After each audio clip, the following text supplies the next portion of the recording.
Hello everyone, I'm Khofane and welcome to Conversations with Khofane. And today I'm joined by an absolutely brilliant guest by the name of Witney, who I met almost sneakily at the mining Indaba, who just decided to sit next to me. And we had a very brilliant chat and I found out the work he does and you'll also find out as well. And today we'll be talking about unlocking investment opportunities, particularly with the US-Africa economic relations. And he's going to be touching on that and we'll be learning so much and how you as an African can learn as well. So Witney, how are you? Funny, I'm very well. It's nice to be here. Thank you. And to think we only met last week. Right? Yeah, that's Things happen quickly, so right? crazy. So just before we get into how we met and all of that, could you just briefly just tell us your background, who you are and the work it is that you do? Right. So Witney Schneidman, I've been working in Africa 4+ decades. I got interested in the continent like after high school. I finished high school in the US and didn't go right to college and made my way to Kenya, hitchhiked to Uganda. And I happened to be in Uganda when Idi Amin took over the country. And as an 18-year-old American hearing this voice of this general come on the radio and announce he's in charge, it was so different from my reality. And it woke me up to the fact that Africa was a continent of change. And then when I went to study to university after, I started reading about the continent. And I realized that it was ending one era of colonialism, beginning another era of independence. Southern Africa, they're fighting for liberation. And I thought it was the most important thing I'd ever encountered, and that Americans needed to know about this. And it was at that point I dedicated my career to informing Americans about Africa. And I said, also, maybe one day I can run my country's policy toward the continent. So that's what I set my compass on when I was 20. 25 years later, I became Deputy Assistant Secretary of State for African Affairs.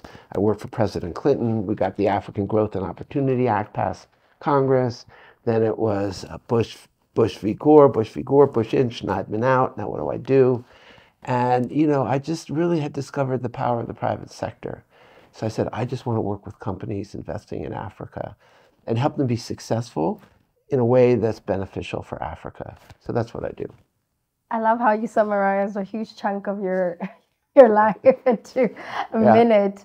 I love what you said about how Africa was a progressive nation to you back then, and yes. It's constantly changing. Constantly changing. And it was interesting for me just hearing you now in 2024 say this, and you're talking about something that happened decades ago. Right. And you were able to instinctively kind of say, no, this is actually very different from my reality. What was that moment where you said, was it just particularly the change in leadership roles, or was it just your experience with interacting with people within Africa? It was my experience interacting with people in Africa. I just found it very easy to do that. I found them very genuine. I found the challenge of nation building like an outsized challenge.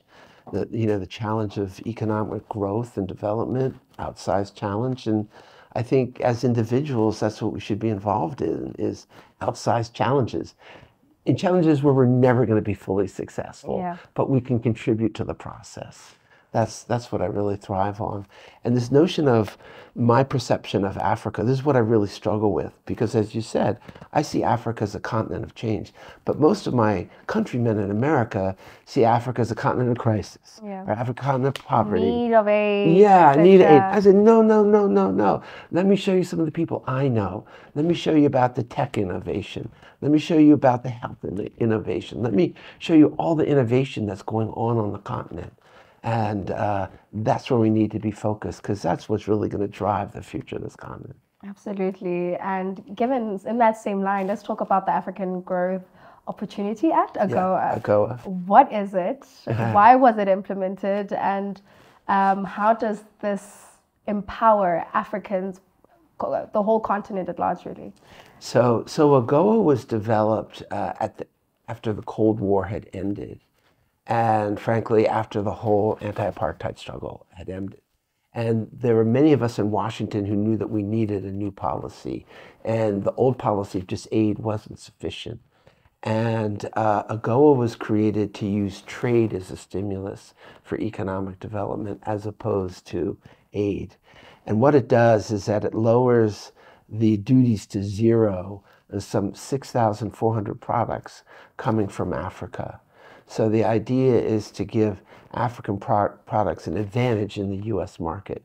So for me, when I go to like Gap or Land's End, I'm always looking, I'll see a pile of shirts from Mexico, and then right next to it, I'll see a pile of shirts from Lesotho. Yeah. And I go, yes. Yeah. You know, because when Americans start seeing the Made in Lesotho label, they start thinking of Africa differently. And that becomes their favorite shirt.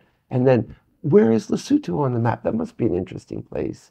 So that's really what AGOA is to me, is this whole new approach, new way to engage the continent. Yeah, and since its enactment in 2000, I believe? Correct.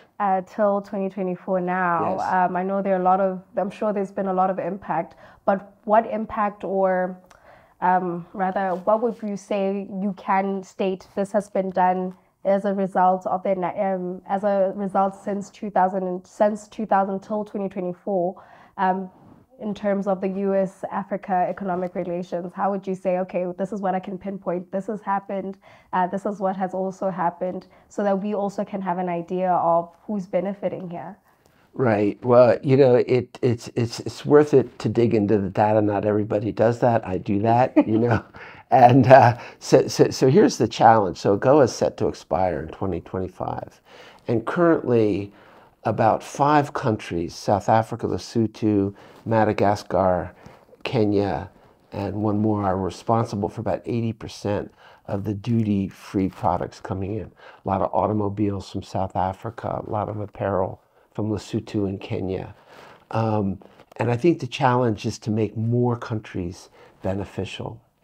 And when AGOA was last renewed in 2015, the US Congress asked African nations to develop utilization strategies, to do their own homework about how to benefit.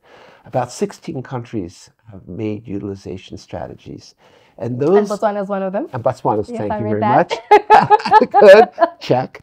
But here's the thing, you know, those countries that have done that have seen their AGOA exports increase anywhere from like 100 to 300 to 3,000%. Now, it might not be millions of dollars today, but even if it's hundreds of thousands of dollars, that means something to those folks who are exporting. It means jobs. It means a base of production that can be expanded on. So this is why I would like to see every African country who's AGOA eligible to have a utilization strategy. We talked a lot about, I think just when we started talking about AGOA, we talked about eligibility. And I do understand that the eligibility standards are quite strict. But when we talk about eligible nations, what are we talking about here? What criteria were you using? Was it about looking at the civil laws, if there are any civil wars happening, or if the economic state allows for AGOA to take place there? So what were you looking at in terms of the standards? So here's another challenge, and this is where I think AGOA needs to be modified in the renewal, which hopefully gets done by next year. When AGOA was first established in 2000, virtually all African countries were eligible in sub-Saharan Africa. But, you know, they had to be making progress on economic reform. They had to be making progress on political reform. So we were essentially using our trade policy as an incentive for good governance. Now, that may have had a certain relevance in 2000, but here we are in 2025. And I argue that there are different ways to sanction bad actors who wage wars, who stage coups. You know, we have sanctions. We have the Global Magnitsky Act. We have OFAC in our Treasury Department. Because my concern is that when we kick a country out of AGOA, like we did Ethiopia after the conflict there 2 years ago, you know, some 20,000 people lost jobs. And American companies that had invested left. And that sort of undermines the purpose of AGOA, because, you know, we want to create jobs. We want to provide incentives for US companies to invest. But if a country can be in today and out tomorrow, you know, that's a disincentive to US investors, and it hurts largely women who are doing the manufacturing for export to the United States. Yeah. Do you think that's one of the factors that have contributed to the decline in the bilateral trade between the US and Africa? Yeah, fair question. I think a lot of the decline in investment really has taken place in the oil sector because the U.S. has become energy self-sufficient. But, that masks another reality, and that is American companies generally see Africa as a continent of risk. They don't see it as a continent of opportunity. Yeah. And I'm on the opportunity side, 100%. And it's a question of how do we shift that? And that's where I think we need investment incentives. And that's what I would like to see in a revitalized AGOA, incentives for U.S. companies, tax incentives for U.S. companies who invest in Africa, who create jobs, who make investments that create jobs, and particularly add value to products, whether they're natural resources or other products on the continent. Yeah. You just reminded me of a conversation. It was more of a debate that I saw between two young leaders. I won't state their names, but it was a debate on whether one should or Africans should trade amongst themselves, and that's a way in which that would raise the economic value of the countries within the continent, or trading with America. And it's better to export and get the dollars here, and then at a later stage looking into trading within. So it was very interesting because obviously as a patriot, I'm like, no, we need to trade amongst each other. But then again, to trade with a rand and a pula versus a pula and a dollar, it weighs very different. So what are your thoughts on that? Well, I would very much like to be part of that conversation because I would say it's not either or. It's and both. You need to, and this is where the AFCFTA comes in, the African Continental Free Trade Agreement. Which is also very exciting. So exciting. Yeah. And, it's really getting going. It's, a lot of people say, oh, it's slow. It's not slow. It takes time. It took time to develop the European Union. This is a big continent with 54 countries, and to get the tariff structure right is a huge challenge. But this is where I go to the national utilization strategy, because if a country's taking the time to understand what their comparative advantage is exporting to the United States, it's just a short step to ask the question, well, what's my comparative advantage to exporting next door under the context of the AFCFTA?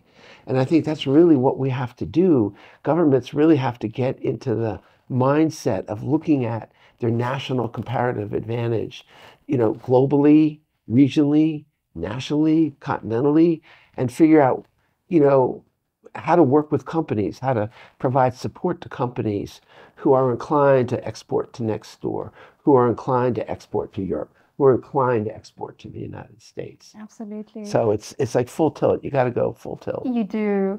But also, in that same line, I do wonder how an African nation that had been previously colonized by a particular colonized nation is supposed to interact or relate and form a trust to say, indeed, you will invest.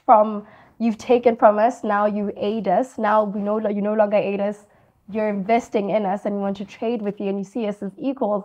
It's such a mind-boggling situation, and I do wonder how African leaders, just from the presidents and to just the everyday citizen like myself, is supposed to kind of switch on this is an opportunity and it's not a risk factor. Because in the same way it's a risk factor for probably the US, even us, we're like, got it. Yeah. Got it. Got it. And I guess what I would say, this is where rule of law becomes so important, where a country has clear rules about investing, and where maybe a certain part has to go into training or, development, it's enforcing those rules that companies have to play by. Yeah. So I hear what you're saying, and I think where I'm busy trying to change the mindset of my people, I can see where you're doing the same with your folks as well. It's quite something. We had spoken earlier prior to recording, and I had mentioned how I read one of your speeches, which was absolutely brilliant, in 2021. And in that speech, you compared the US to China and how China has been very aggressive with their approach in trading. I mean, they've had summits in different parts of Africa. I think there's an Oriental Plaza in almost every African country now. So when you look at their approach, and you also talked about how they have various summits, they're more aggressive in terms of their approach at it.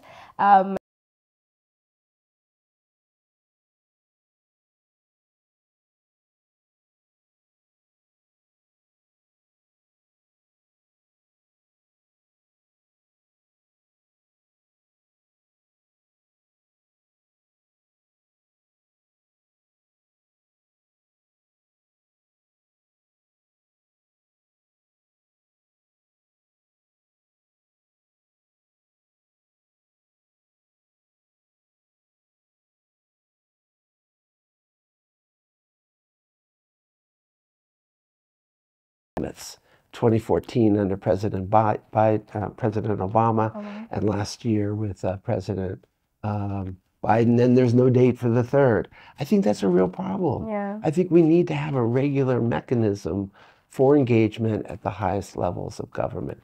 So that's one area where, you know, I think China has done well. One challenging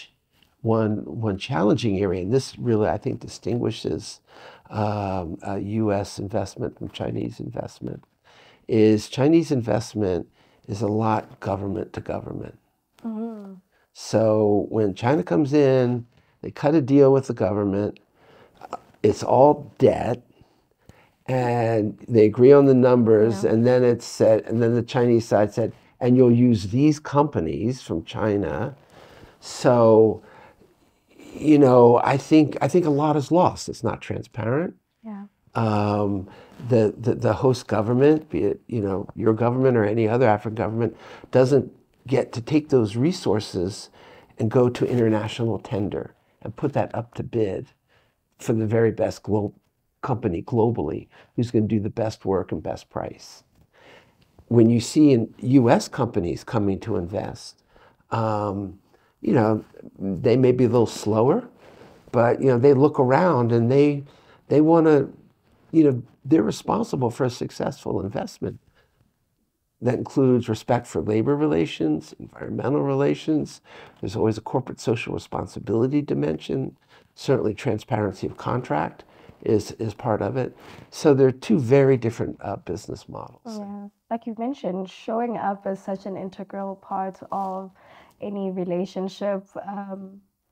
And also in your speech, you did call out the Biden administration to say that the last time a US president visited Africa, or any African nation, was President Obama when he went to his home country. That's right. That's right. I mean, and it's been 20 years since a US president has visited Nigeria, the most populous country. Yeah.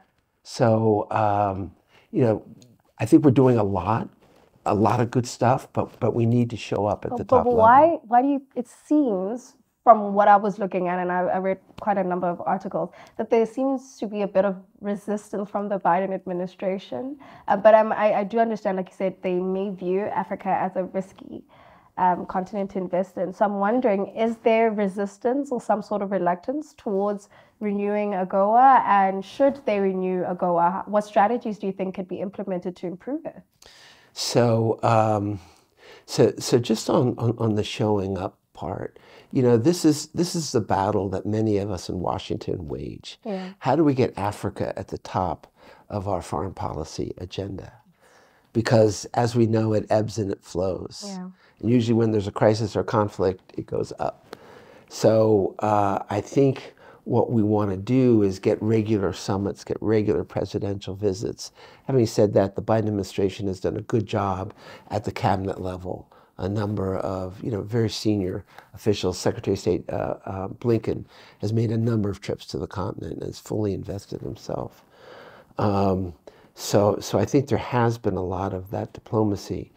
Now, in terms of renewing AGOA, you know, our Congress is so dysfunctional, but I'm hopeful that we can get it done. Yeah. It's not very controversial. When AGOA was renewed in 2015, it passed the U.S. Senate by 99 to 1. This is the thing that AGOA did.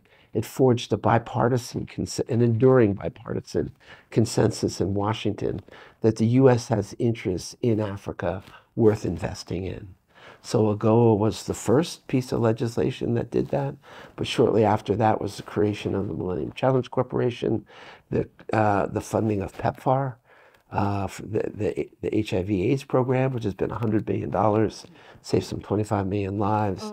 Power Africa, Feed the Future, the Build Act, which created our U.S. Development Finance Corporation. So a lot's getting done, but it's incremental progress. It's not yet transformative progress. Yeah, but you did come to Botswana last year for the US Africa Summit. I did. couldn't make it, but could you just maybe give us a rundown of what was discussed, and if after that you thought, well, there's hope after all? Yeah, I think there's a lot of hope. So I was in Botswana last July. Yeah. The Corporate Council on Africa had a U.S. Africa Business Summit. They had some 1,200 people. Visitors came to Botswana, and it was really great. There were a lot of ministers from around the region, and a lot got done. You and I met at the Mining Indaba last week in Cape Town, and then I went on to the Libido Corridor Investment Forum in Lusaka. Sure, you were busy. But let's just talk about that for a second, because I think that really is, like, in a sense, a new paradigm for the U.S. Because this is not just the U.S. This is the U.S. in cooperation with the EU, the European Commission, and also in cooperation with the presidents of Angola, DRC, and Zambia. The African Development Bank is very involved. The African Finance Corporation is very involved. And I think this is the kind of genuine partnership that we need to see to really tackle these big issues. And I can tell you, when you see that kind of partnership, companies from the U.S. get very interested because they know it's for real. They know the protection is going to be there. And it's not just about a rail going from Lobito to DRC to Zambia. Along that rail, there are many opportunities for agriculture, for renewable energies, for transportation and logistics, and job creation. So that's the kind of approach I think we need to take.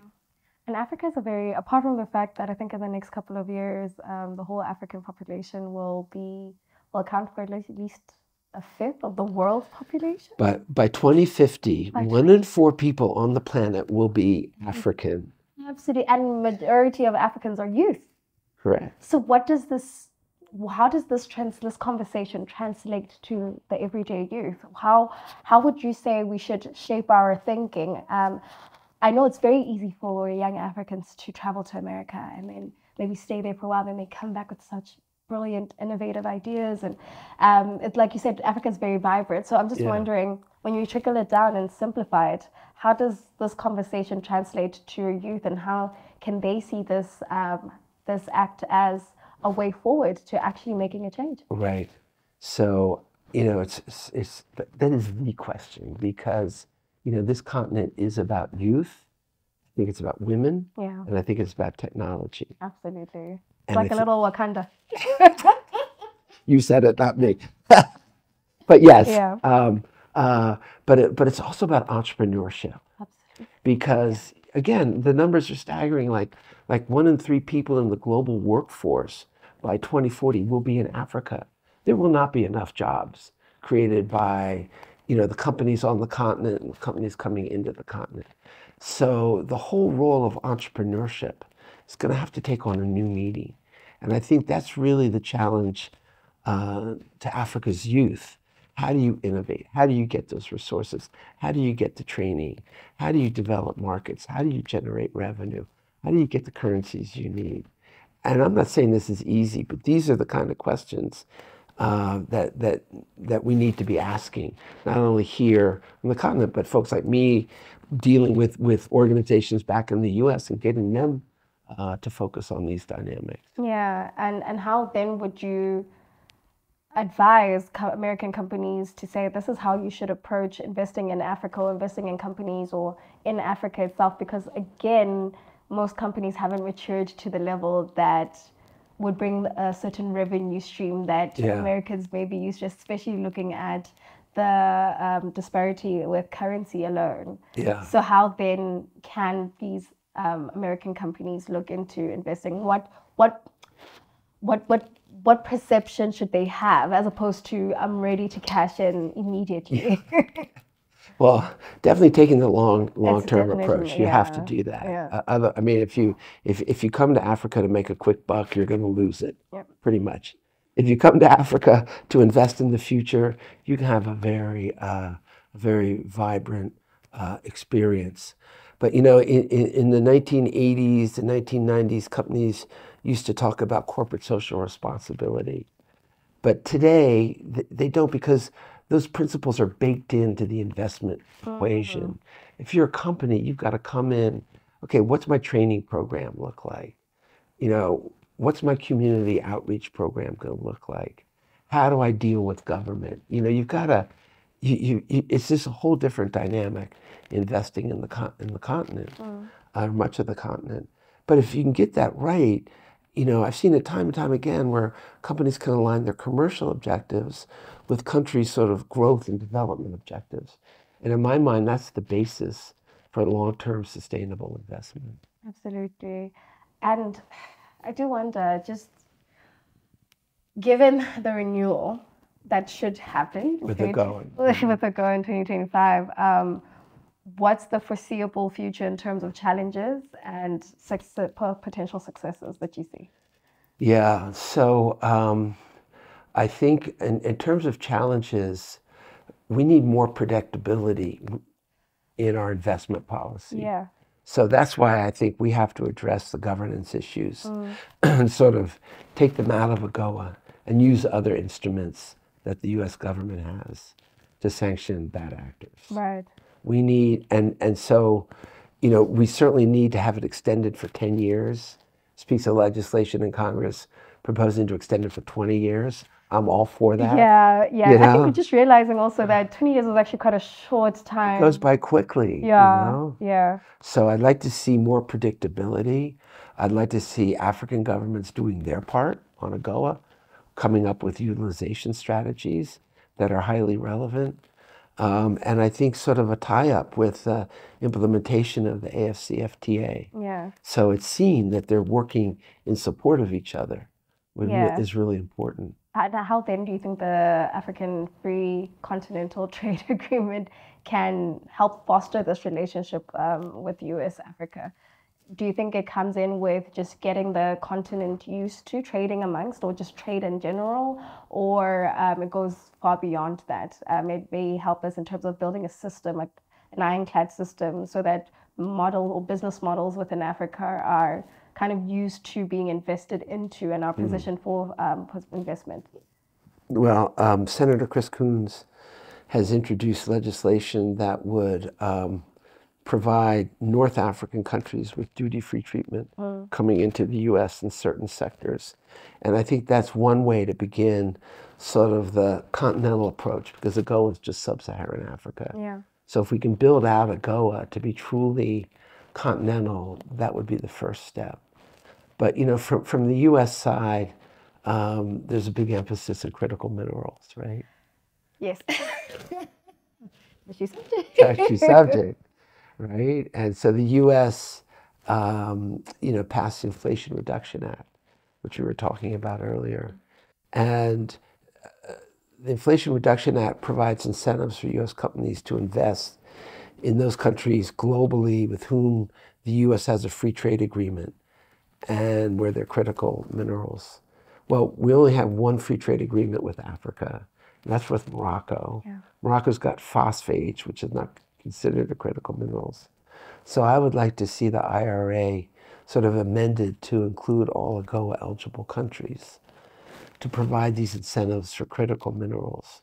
So we can, you know, be working in different areas to deepen the trade relationship. Yeah. Was Kenya at some point an AGOA eligible country? Still is. Now tell us about the Kenya-US Free Trade Agreement. Just give us an overview on that, and we'll get deeper. So, okay. So under the previous administration, under President Trump, they proposed and initiated a free trade agreement. Well, let me back up. In the original AGOA legislation, AGOA is seen as a stepping stone to a more mature trade relationship with Africa, of which free trade agreements are part. So, but it hasn't really happened until the Trump administration, and they started negotiations with the Kenya government when President Kenyatta was in power as well. And Kenya and the U.S. were very keen to develop a free trade agreement.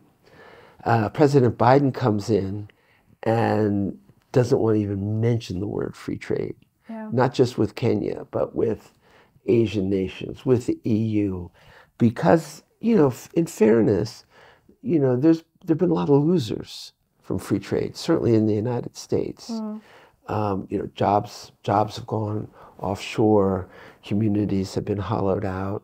So it's become a pretty volatile issue.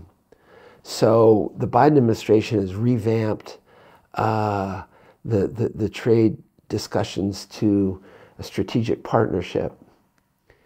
And we'll see what that results. It's been pretty slow. Yeah, it's quite interesting because I'm wondering then, because if you now call it a strategic partnership, who's benefiting here? Is it a reciprocal relationship, or in this case, is it just the U.S. that's benefiting? Well, I think what it's trying to do is trying to get sort of agreements in a number of areas like transparency, data, and other areas to encourage more U.S. companies to invest in Kenya. Yeah. So presumably that would be mutually beneficial. Do you know why Kenya was specifically selected at that time? Well, I think, you know, Kenya's got a very strong economy. It's, you know, it's the gateway to East Africa, 150 million people. It's pretty investor friendly. And there's a close relationship between Kenya and the United States. Yeah. So it's like a logical first partner for deepening the U.S.-Africa trade. Yeah. And then what would you say you're most hopeful for, especially given the renewals coming up? Well, I'm most hopeful that we can really, you know, exponentially increase our investment on the continent, that we can invest in youth, that we can really, you know, find a way to create jobs. And, you know, we've seen in certain areas, like during COVID, you know, in South Africa and Botswana, you know, they identified some of the early strains, you know, and that led to the thinking about, you know, African solutions to global problems. Ooh. And that's what I'm totally focused on. You know, how can we see more of that? Yeah. And that's what I'd like to see more of. And that's the word, right? African solutions to global problems. And that's it for me and Witney. I think we're going to have the next one. I'm calling it out to the universe. We'll be in Washington. Okay, I can't wait. Okay. Look forward to it. Absolutely. Thank you so much for being such a wonderful guest. Absolutely, Gafani. I can't wait for your next book. Absolutely. It's going to be great. And thank you all for watching. Please leave a comment and let us know what you think of the show. And see you next time.